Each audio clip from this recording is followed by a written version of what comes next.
I trusted my best friend with my business. He stole it from me by forging documents. While he enjoyed life with my money, I stayed quiet. But one day he opened the door of his mansion and saw that I was already there, with a group of lawyers and federal agents. The day I met Justin Brooks at the Oakland Business School mixer, I had no idea he would become both my closest friend and my worst enemy. We clicked immediately, two ambitious guys with big dreams and complementary skills. I had the financial know-how and startup capital from my years in tech, while Justin brought operations experience from managing his uncle's gym chain in Colorado. Over beer and sliders, we sketched out our vision on a napkin: Elite Performance, a revolutionary chain of boutique fitness clubs combining high-end equipment with personalized coaching and wellness services. We'd start in the Bay Area and expand down the coast. The plan was simple: my money, his expertise, 50-50 split. The first 2 years were everything we dreamed of. We opened our flagship location in San Francisco's Marina District, and the membership waitlist grew longer every month. Justin handled daily operations while I managed finances and expansion strategy. We were more than business partners. We spent holidays together, stood as best men at each other's weddings, even bought vacation homes next door to each other in Lake Tahoe. Looking back, I should have noticed the changes earlier. It started small: Justin missing budget meetings, claiming he was stuck in traffic or dealing with emergency vendor issues. He began hiring senior staff without consulting me, always with the excuse that we needed to move fast to stay competitive.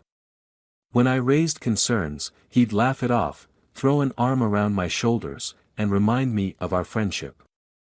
"Come on, Mark," he'd say, "you know I've got your back. Remember who helped you move your mom into assisted living last month? Who organized your surprise 40th birthday party? Trust me, brother."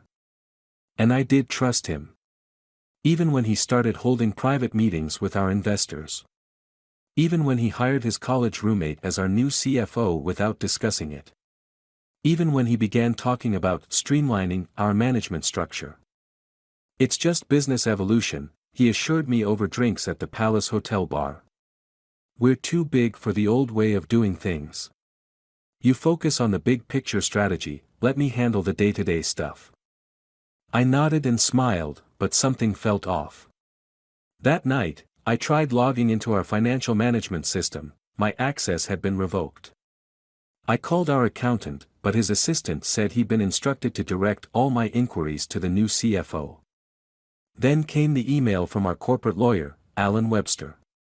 Routine paperwork, the subject line read. Attached was a revised company charter showing Justin as sole owner of Elite Performance. My signature was there at the bottom, dated 3 months earlier. A signature I had never made. I sat in my home office, staring at that document until sunrise. My first impulse was to storm into Justin's office, to confront him with the evidence of his betrayal. But as I watched the fog roll in over the bay, a different plan began to form. The next morning, I called an old friend from college who now worked for one of the top forensic accounting firms in Silicon Valley. "Take your time," I told her. "Be thorough. I want to know everything." For the next 3 months, I played the part of the defeated former partner. I avoided the gyms, stopped returning calls from our old friends, even put my Lake Tahoe house on the market. Meanwhile, my team of investigators dug deeper into Justin's web of deception. The evidence they uncovered was staggering. Not only had Justin forged documents to steal my ownership, but he'd also been systematically embezzling funds through a network of shell companies. He'd taken out unauthorized loans against company assets, inflated vendor contracts in exchange for kickbacks, and hidden millions in offshore accounts. I watched through social media as he grew bolder. Photos of his new mansion in Pacific Heights, the Porsche 911 GT3 in British racing green, the Mediterranean yacht vacation with his wife. Each post fueled my patience. Let him dig his grave deeper. When everything was ready, I made 3 phone calls, one to the FBI's Financial Crimes Unit, one to the IRS Criminal Investigation Division, and one to the California State Attorney General's office. The evidence package we'd prepared was comprehensive: bank records, forged documents, witness statements, everything documented and cross-referenced. On a foggy San Francisco morning, I waited in my car outside Justin's new mansion. Right on schedule, a convoy of unmarked federal vehicles rolled silently into position. I straightened my tie, grabbed the leather briefcase containing 6 months of investigative work, and walked up to his front door. Justin's face when he opened the door, that moment made every second of waiting worthwhile. First confusion, then recognition, followed by the dawning horror as he saw the federal agents emerging from their vehicles. "Mark?" His voice cracked. "What's going on?" "Hello, Justin," I said quietly. "I think it's time we discussed some irregularities in the company financials." He tried to slam the door, but a federal agent's foot was already in the way. As they led him out in handcuffs, his eyes met mine one last time.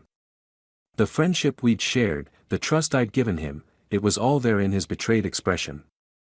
For a moment, I almost felt sorry for him. Almost. The aftermath was swift and comprehensive. Elite Performance's board of directors voted unanimously to reinstate my ownership. Justin's assets were frozen, his mansions and cars seized as evidence. The investigation uncovered even more than we'd initially found. He'd been planning to sell the company to a private equity firm, which would have destroyed everything we'd built. Now, sitting in my restored office overlooking the bay, I sometimes think about those early days, sketching our dreams on a bar napkin.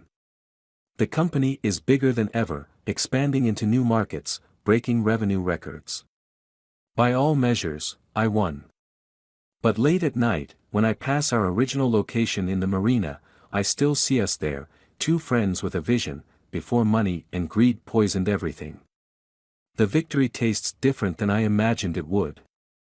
Revenge, I've learned, is a meal best served cold, but it leaves a chill that never quite goes away.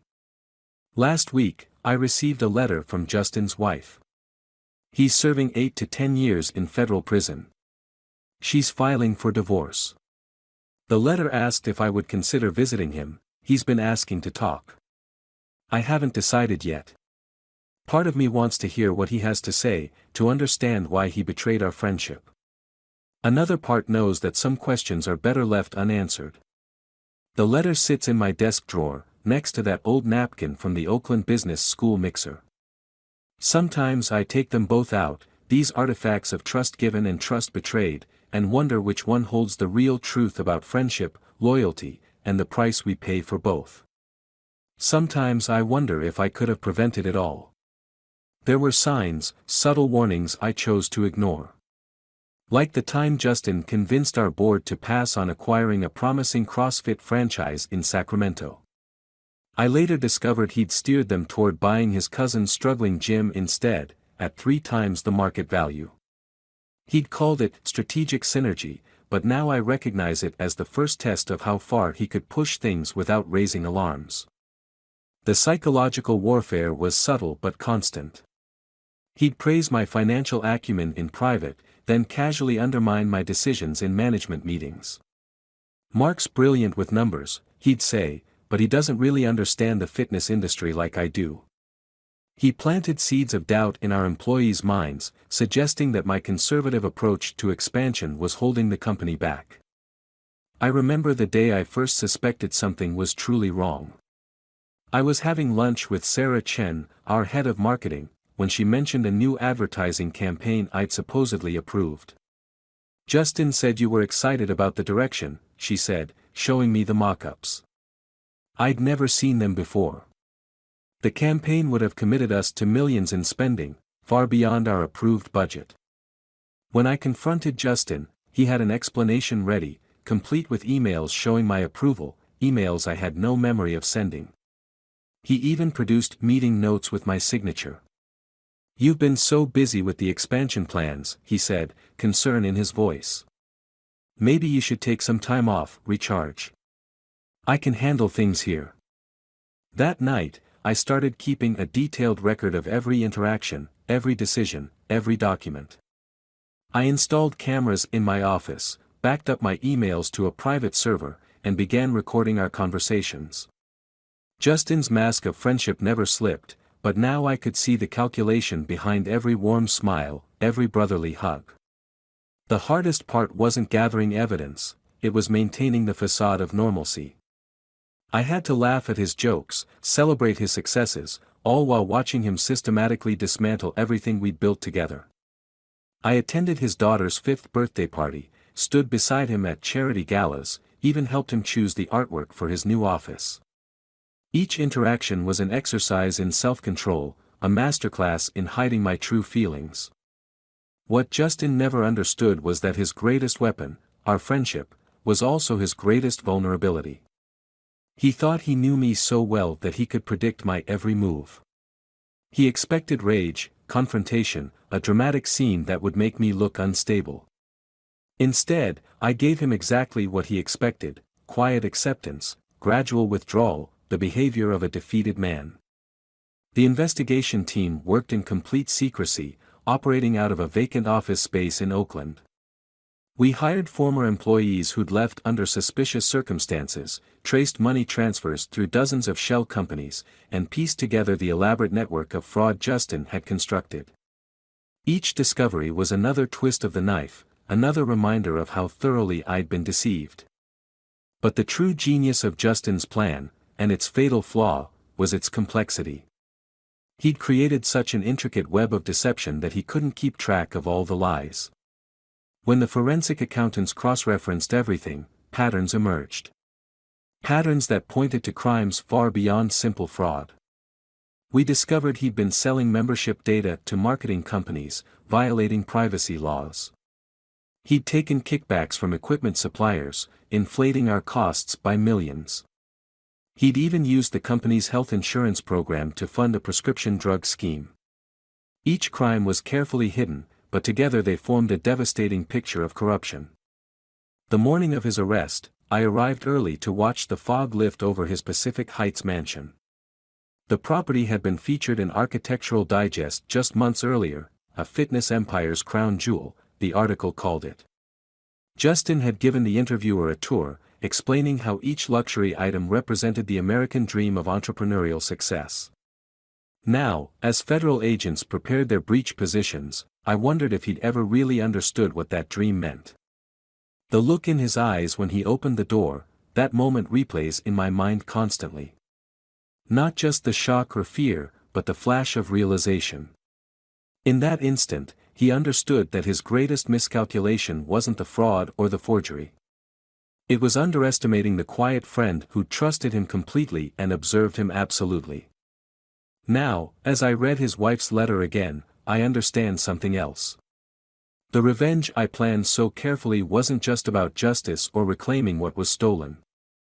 It was about shattering the mirror Justin had held up to the world, exposing the truth behind his carefully constructed illusion. In doing so, I had to become something of an illusionist myself. Yesterday, I received another letter, this one from a Hollywood producer. She wants to turn our story into a movie, promising to explore the complex dynamics of friendship, betrayal, and revenge. I haven't responded yet. How do you explain that the most devastating betrayals don't happen in dramatic confrontations or heated arguments? They happen in quiet moments, in signed documents and casual conversations, in the slow poisoning of trust between friends.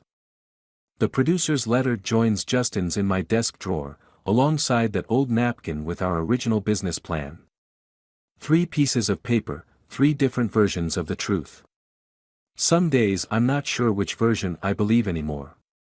But I know this: in the game of betrayal, the winner isn't the one who strikes first or strikes hardest. It's the one who waits, watches, and understands that true revenge is served not in a single moment of triumph, but in the endless quiet moments that follow.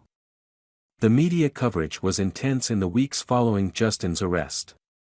Local news vans camped outside our gyms, business journals ran detailed exposés, and social media exploded with theories and accusations. Former employees came forward with their own stories of Justin's manipulation, each revelation adding another layer to the portrait of corruption we'd uncovered. I maintained my silence through it all, declining interviews and letting the legal process run its course. But I couldn't avoid the impact on our business. Membership cancellations spiked as the scandal unfolded. Partners wanted to renegotiate contracts. Competitors swooped in, trying to poach our best trainers and managers. In response, I called an all-hands meeting at our flagship location. Standing before 300 employees, I laid out everything: the betrayal, the investigation, our plans for moving forward. We built this company on trust, I told them. One person's actions won't change that. I announced a profit-sharing program for long-term employees and promised complete transparency in all future business decisions. The recovery wasn't immediate, but it was steady. We rebranded subtly, emphasizing community and integrity in our messaging. I personally met with key clients and vendors, rebuilding relationships that Justin's actions had strained. Slowly, the story in the press shifted from scandal to redemption. Justin's trial was scheduled for spring, but his lawyers negotiated a plea deal instead. 8 to 10 years in federal prison, restitution of stolen funds, and a lifetime ban from serving as an officer in any public company. The judge's comments during sentencing were particularly cutting. "You didn't just steal money, Mr. Brooks. You stole trust, friendship, and the dreams of everyone who believed in you." I attended the sentencing hearing, sitting quietly in the back of the courtroom. Justin looked different in his prison jumpsuit, smaller somehow, diminished. When given the chance to speak, he turned to face me directly. "I'm sorry, Mark," he said, his voice breaking. "I know that doesn't change anything, but I need you to know, it started small. Just a few altered numbers, a few hidden accounts. I told myself I deserved more, that I was protecting my family's future. Each step made the next one easier, until I couldn't see the line between right and wrong anymore." His words should have brought satisfaction, but they left me feeling hollow. In destroying Justin, had I become something like him, calculated, patient in my deception, willing to watch someone's life implode while maintaining a mask of friendship? The question haunts me, especially now that elite performance is more successful than ever. We've expanded to 30 locations across 3 states. The private equity firm that Justin had secretly negotiated with now wants to take us public at a valuation that would have seemed impossible 3 years ago. Last month, I visited our original Marina District location late at night, after closing. The equipment has been upgraded, the decor modernized, but the bones of the place remain the same. In the office upstairs, I found an old photo tucked away in a desk drawer, Justin and me at the grand opening, arms around each other's shoulders, grinning like kids who'd won the lottery. I sat there for hours, staring at that photo, thinking about choices and consequences. The next morning, I wrote back to Justin's wife. I told her I would visit him in prison, not for closure or forgiveness, but because some questions can only be answered in person. The visiting room at the Federal Correctional Facility was bland and institutional, nothing like the luxury surroundings Justin had grown accustomed to. When they brought him in, we sat in silence for several minutes, the weight of our shared history hanging between us. "You know what the worst part is?" he finally said, not meeting my eyes. "Not the prison time, not losing everything. It's knowing that I had something real, a true friendship, a legitimate success story, and I poisoned it with greed. I've had a lot of time to think in here, Mark. I keep coming back to that night at the mixer, how different everything could have been if I'd just stayed true to what we built." I didn't respond immediately. The truth is, I'm still not sure what to say to him.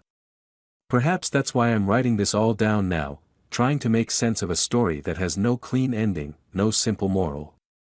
Just the complicated reality of human nature, the thin line between justice and vengeance, and the realization that sometimes winning doesn't feel like victory at all. Tomorrow, I have a board meeting where we'll discuss taking the company public. The numbers are strong, the market timing is perfect, and our brand has emerged from the scandal stronger than ever. By any measurable standard, I've won completely. Justin's betrayal led to his downfall and my greater success. Yet success feels different now. Every handshake comes with a mental calculation of risk. Every partnership agreement gets scrutinized for hidden angles. The trust that once made business feel like friendship has been replaced by something colder and more cautious. Is this the real price of revenge? Not what it costs to execute, but how it changes you in the process. I don't have the answer yet. But as I sit here, looking at that old napkin with our original business plan, I wonder if true victory isn't about destroying your enemies, but about preserving the part of yourself that was worth fighting for in the first place. The irony doesn't escape me that in many ways, I've become more like Justin than I ever imagined possible. I understand now the careful calculation behind each move, the chess player's mindset of seeing 10 steps ahead. When new business partners praise my strategic thinking, I wonder if they'd recognize the similarity between my methods and the very tactics that brought Justin down. Last week, I received an unexpected visitor at my office, Justin's teenage son, Michael. He's 17 now, nearly an adult, with his father's confident stance but something softer in his eyes. He wanted to understand, he said, needed to hear my side of the story.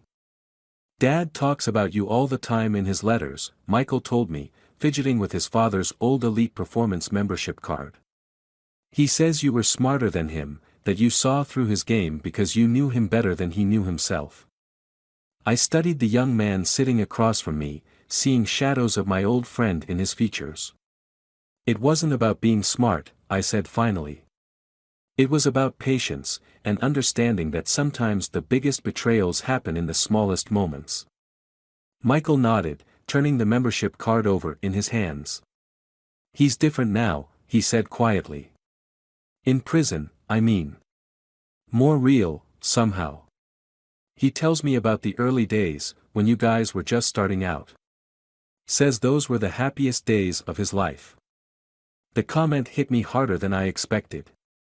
I remembered those days too, the late nights planning expansion strategies, the celebration after signing our first major lease, the genuine joy of building something meaningful together. The betrayal hadn't erased those memories, it had just tainted them with doubt. Your father made choices, I told Michael, choosing my words carefully. So did I. Sometimes the hardest part isn't dealing with other people's choices, it's living with your own. After Michael left, I found myself thinking about legacy. Justin's actions had rippled beyond just our business relationship, affecting his family, our employees, even the way I view success itself. His son's visit forced me to confront questions I'd been avoiding. Was my revenge truly about justice, or had it become something more personal, more consuming? The next day, I made a decision. I established a scholarship fund for children of incarcerated parents, focusing on business education and ethics. The irony of using money from the company Justin helped build to create something positive wasn't lost on me. But maybe that's the ultimate revenge, transforming betrayal into opportunity, pain into purpose. I also began mentoring young entrepreneurs, sharing not just business strategies but lessons about trust, integrity, and the true cost of success. I tell them about the red flags I missed, the warning signs I ignored.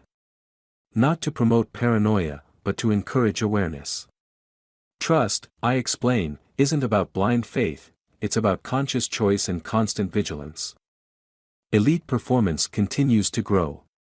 We've opened locations in Chicago and Miami, with plans for international expansion next year. The company's success story is studied in business schools now, though few know the full depth of betrayal and calculation that shaped our trajectory.